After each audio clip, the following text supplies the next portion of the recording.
Oh, and the Ministry of Foreign Affairs made a statement that the country reserves the right to give a symmetrical response to Ukrainian attacks on energy facilities in Russian territory. The Russian ministry stated that provocations are being used again, as in 2022, with the aim of disrupting the negotiation process, and issued a direct warning. If Kiev continues with this line of action, Moscow may respond in the same way, that is, by also attacking energy facilities. He also took advantage of the visit to award the soldiers with state awards, right?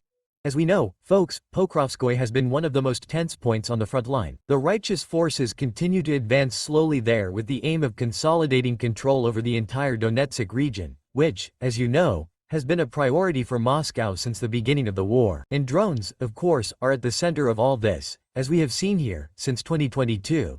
They have completely changed the dynamics of the battlefield, and Ukraine has given more and more prominence to these units. Proof of this is the recent announcement by the Ukrainian Ministry of Defense, which, according to them, intends to purchase around 4.5 million FPV drones, those with a first-person view, throughout 2025. Most of them would be produced within the country itself. This would more than double the volume acquired last year.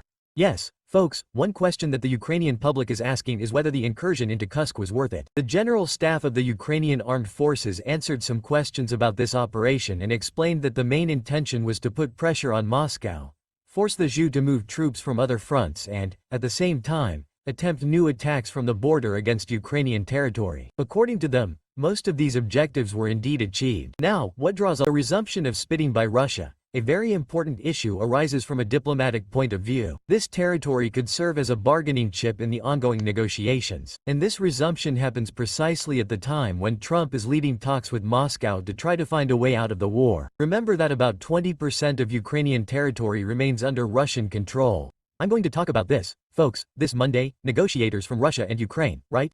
They will land in Saudi Arabia for a new round of talks mediated by the United States. But despite being in the same place, the two sides will not meet face to face. According to the Washington Post, the format will be what we call proximity, right?